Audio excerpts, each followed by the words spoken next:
It is to win. And keep winning until I attain my dream.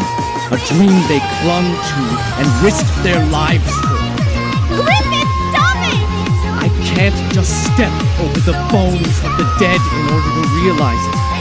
My dream. What's sports fans? I'm back with another drawing video. Today I want to give a lesson on eyes. Everything about eyes. I want to talk about the shape, different parts, what they're called, the colors, the undertones, and yeah, basically everything. I wrote it down here, but I'm not gonna say everything. This is gonna be, I'm gonna try to be quick with it because it's a lot of fucking material. And yeah, my last video did a lot better than my gaming videos. So I'm just gonna make another drawing video.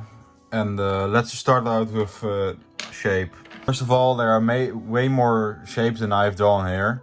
There are way more different eye shapes, but I think it's smart to learn these four because they're really just basic. And yeah, you can search up on Google or something like different eye shapes and you find a lot of them. But I want you to learn these with me. You have hooded eyes, upturned eyes, downturned eyes, monolid eyes. Hooded eyes are known for having a specific part of fat hair, giving a masculine appearance. And that's why you'll see in a lot of comic books and so forth, guys having these masculine hooded eyes. They almost look like squares. And you know, if you're in some looks maxing forums, you can easily already know like the infamous hunter eye look. Also, I want to talk about is canthal tilt, because it's very important to keep in mind that all your eyes, if you want to draw an attractive person, that you draw the eyes positively tilted. And with that I mean that it's tilted like that, in a V shape. The other eye would also be in a V shape like this. That's what gives a more attractive appearance. Different from downturned eyes, which have a negative canthal tilt and shape like that, as you can see. But yeah, like I was saying, hooded eyes are squinty. You see a lot of looks maxers squinting to get more of a hooded look, but you know, they appear very masculine. That's all you really need to know, and they look very good on male characters.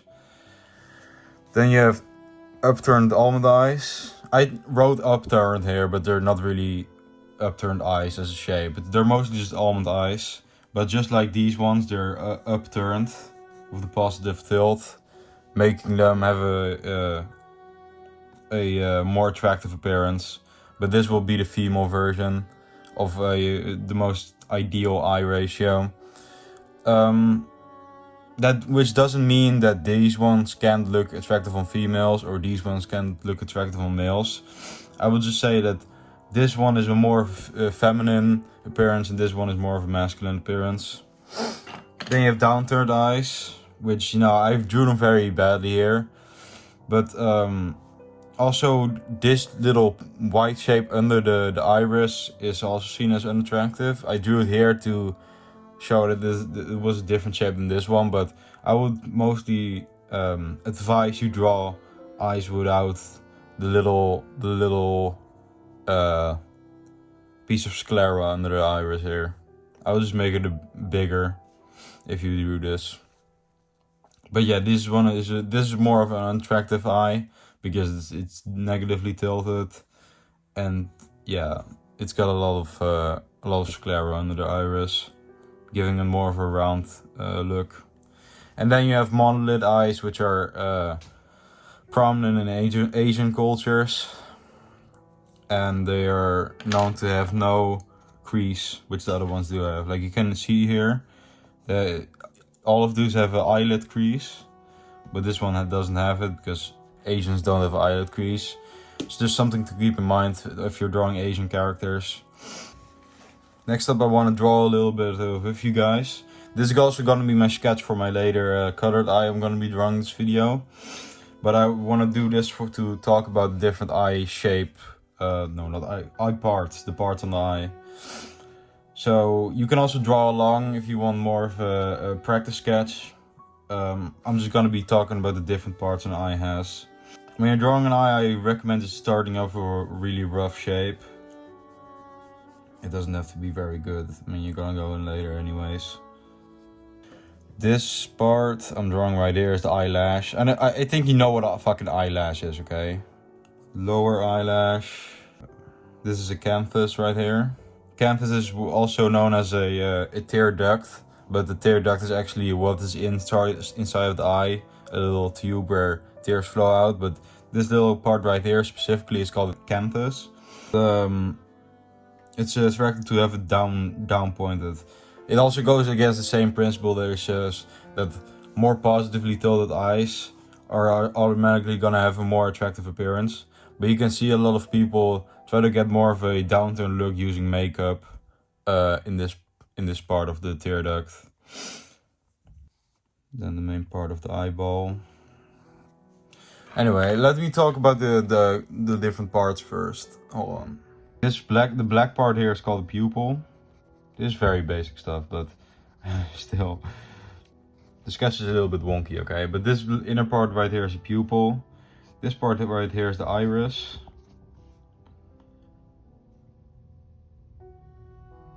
Iris, pupil. The white part is known as a sclera. That's S-C-L-E-R-A. Then you have the upper eyelash. Yeah, again, the lower eyelash, but you know, it's the same thing. Basically, you have the upper eyelash and a lower eyelash, and the lower eyelash is mostly drawn thinner, but I'll give a quick demo soon in this video. I'll give a quick demo in this video. Then you have the highlight. It is known in biology theory to have like an highlight, but if you're drawing, it's very useful to keep an highlight in your sketch. A highlight is really what's gonna make it look more realistic. I have two highlights right here. And yeah, the canvas, which I talked about already. Don't worry if this isn't clear yet. I'm gonna draw a bit soon, but this is just like a quick sketch. And this right here, this is a little broken blood vessel. It isn't really seen as attractive, it's mostly seen as unhealthy. But if you want to draw like vampire eyes or unhealthy eyes, it's very useful to know what blood vessels are. Like these appear when a blood vessel is broken in the eye. And they appear very red, and these can be everywhere. They can be also here and here. But yeah, it's useful to keep in mind. And yeah, I also talked about already the eyelid crease.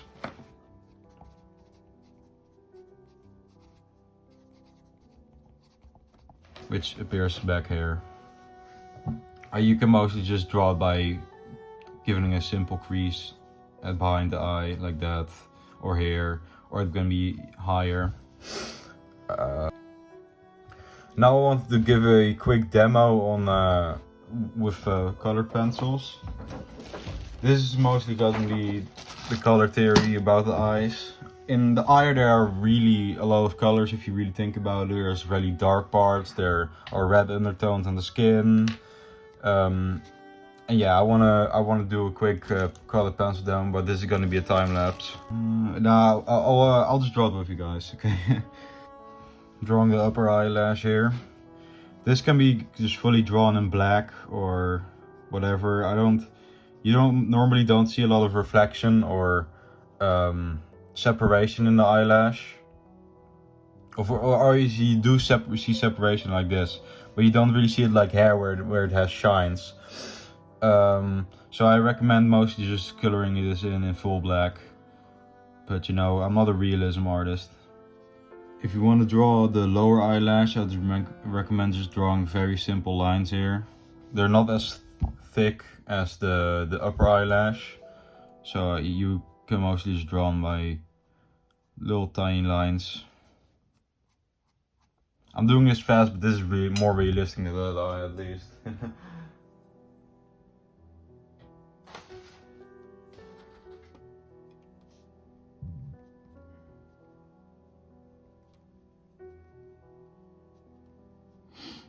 It's also worth it to note that most of the lower eyelash comes in different little patches of hair. Like it isn't like this fully. It's like 3 hairs there, 3 hairs there, 3 hairs there, 3 hairs there. That's what mostly gives it the look. So I'm trying to give it each one of these patches a little bit of more hair.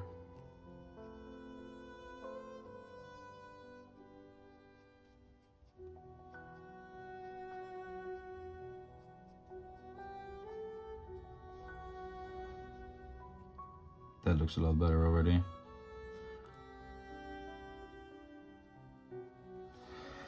Also, if you're drawing a lower eyelash, I recommend having it in the middle a little bit less prominent. When hairs are drawn from the side, they're a lot easier to notice because at the front you'll just see this. See how that is a lot darker than this? That's because you see, if they come in patches of 3, for example, the little eyelashes, they'll look darker on the sides because that's 3. But when you look at front, it'll be appearing like this. I could also show it with my hand. Like if you see, these are the eyelashes on the side right here.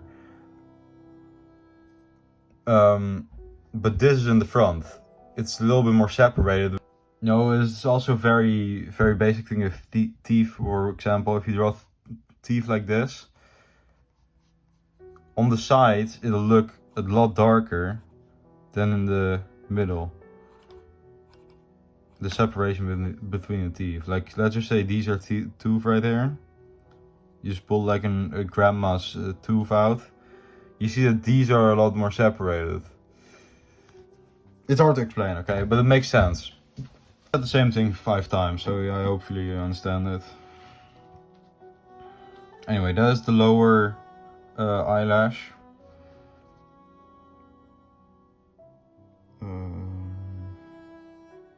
Next up, I'll sketch in my crease. I'll also draw the skin here in a little bit, but that's the crease for now.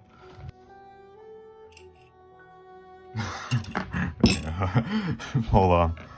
It's worth it to note, like I'm really freestyling this right now, but all eyes are like a ball that is this big. So you can also, like if you're sketching, you can also start with like the eye like this.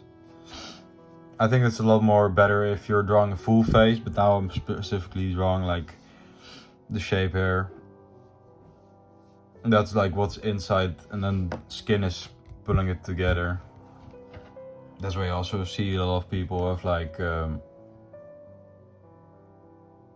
really sleepy eyes. They have like a drag there because the eye is becoming more forward. The first highlight here. I recommend if you draw the highlight in the back smaller than this one here, it looks more realistic. Most of the times when like highlights are basically just reflections of light things that are in the eye. It makes the eye look a little bit watery, and most of the times it's like something being twisted. That's why I usually draw it round. But if you search up pictures of eyes, most of them have like highlights which are shaped like this because of a window or something, because you can't see it. They most of the times have this rectangular shape that's being twisted. This is the eye right here. But I recommend just drawing these like this because I don't know, it's a lot simpler. Drawing is just working with a lot of limitations. I can't really draw these shapes perfectly because there's an entire fucking stand right here filming me, but if I had the time I would. If I had the time, I didn't have like the entire water bottle blocking my hand, I could draw this better. But yeah, this is the pupil. It's just a circle, and most of the times it's drawn in complete black. And it's just very dark. But you don't really have to, if you, they're mostly complete black, except for the highlight of course, which is on it. Next thing for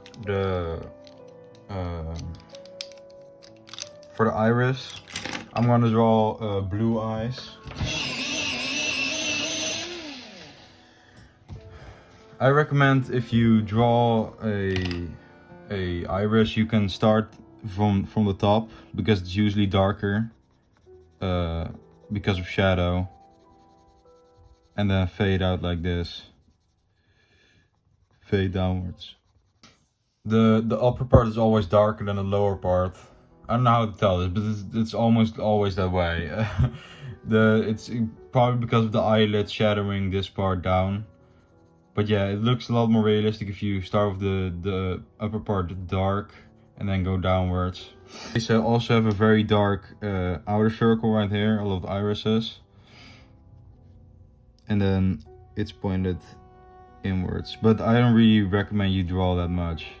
If you're really drawing in line art, I would recommend you draw this part. But I'll just do it like that and then quit halfway because it's just unnecessary. Mostly like that. Up, I want to discuss perspective. I drew three different heads here. Don't ask why they become increasingly more bloated the more down you go, but all you really need to focus on is the eyes here. I don't really want to draw something from a side perspective, but it's basically the same thing.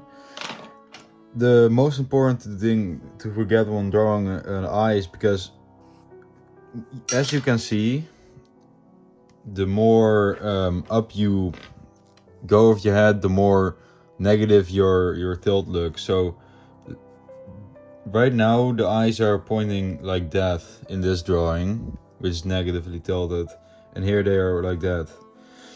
And it is because the eyes are connected to the head, but the head is basically just a circle. And I think if you figure that out, you can basically figure out anything about the eyes perspective. Like you can go anywhere and anywhen and side profile and whatever. Yeah. Don't look at the faces, okay? They're not part of the drawing. I can also show a picture of me looking in the camera and pointing my head down and upwards. As you can see, like your canthal tilt just goes negative the more upward you look, and the more positive the more down you look.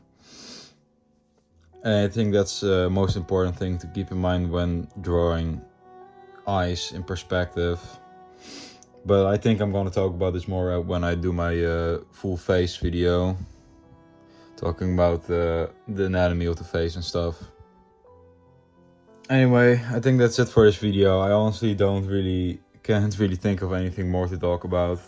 But I think this is a nice stuff video. I don't know, it's probably going to be 30 minutes or something. If you made it this far, thank you guys for watching. And hopefully see you in the next drawing lesson.